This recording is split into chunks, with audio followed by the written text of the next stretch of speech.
Faith is the substance of things hoped for and the evidence of things not seen. Your imagination is the evidence of things not seen. You know why they say it's not seen? Because your imagination, you are the only one who can see it. So you know what that means?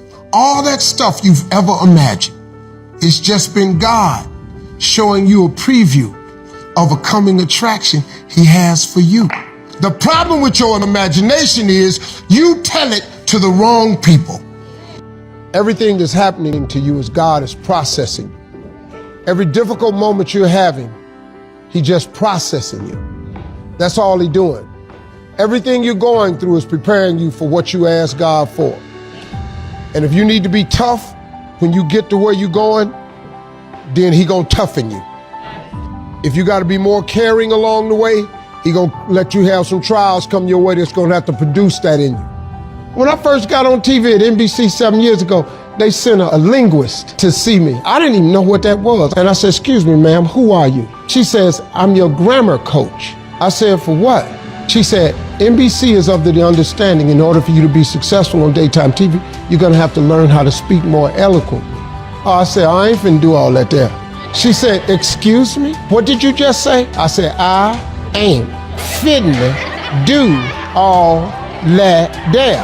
She said, "That's exactly why I'm here." She said, "If you don't learn how to speak more properly, you'll never be successful." I said, "Who told you that?" You walked into my office. I'm already on TV. See, the reason I'm not gonna let you change my mind is because I've never known you up until this point. Now, I made it to this point without you. I don't know how you figure I ain't gonna get the rest of the way without you. I said, which one of these sound best to you? I am broke or I'm is rich? Get away from these people that's in your life that ain't doing nothing. Get away from people in your life that's hating.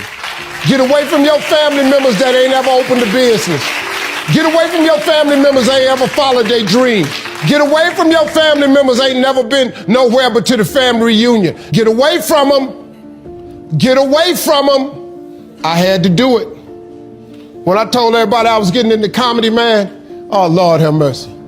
You can't get into comedy. You ain't even funny. How you gonna make money telling jokes?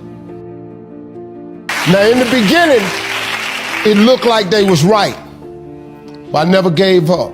If you take an oak tree seed and you put it in a 2-foot pot, that seed will never become the oak tree that oak trees are capable of becoming because it's gonna get stifled by the 2-foot pot. Now check this out, ain't nothing wrong with the seed.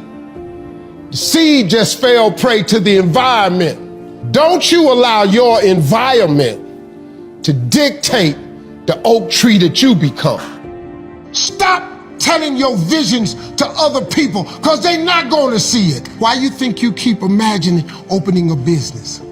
Why you keep imagining graduating, getting a better job? Why do you keep imagining buying a house? Why do you keep imagining getting rich one day? Why do you keep imagining that? Because God is talking to you. He's showing you something that he has for you. If you have an idea that you genuinely think is good, don't let some idiot talk you out of it. I don't let people tell me what I can and can't do. It won't happen. Don't do this, don't do that. Okay, whatever. Like, it don't matter what they say. Whatever you believe, you go for it. And you got to understand, before you succeed, you must first learn to fail. Like, if you fail 1 or 2 times and you stop pursuing your dream, you ain't ready anyway. Your mind has to be stronger than your feelings. Think about every poor decision you've made in your life.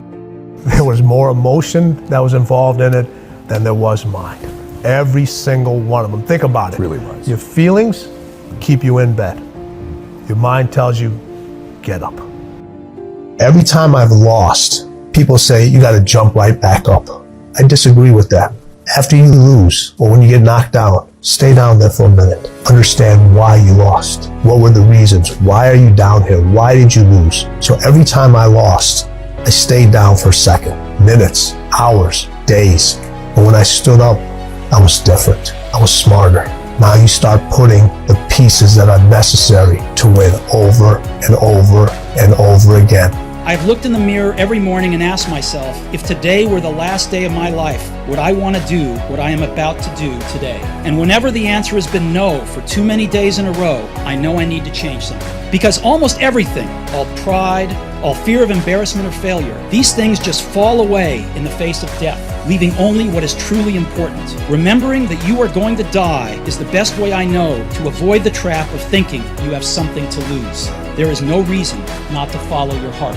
If you don't have what you want, stop telling yourself the story because you don't have the money, you don't have the time. That's bullshit. It's because you haven't committed yourself where you would burn your boats. If you want to take the fucking island, burn your fucking boats, and you will take the island, because people, when they're going to either die or succeed, tend to succeed. It's not a lack of resources, it's a lack of what? Resourcefulness. If you're creative enough, if you're playful enough, if you're determined enough, if you're focused enough, you can find a way. If you're giving enough, if you're generous enough, if you're honest enough, if you're courageous enough, you will get people to help you. You will find the way. You will make that thing happen. You get someone to coach you, teach you, loan it to you, let you try it, drive it, experience it. You'll access the resource. Everyone in the world has a list of things they think they should do. I should lose weight. I should work out. I should spend more time with my kids. I should work harder. I should make more calls. I should.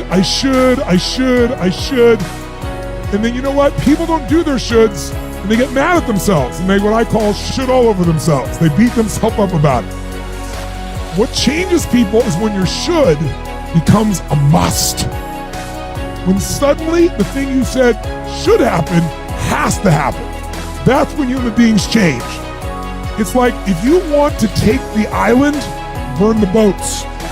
Because if there's no way to go back, it's amazing what happens when it's a must to do something versus a should.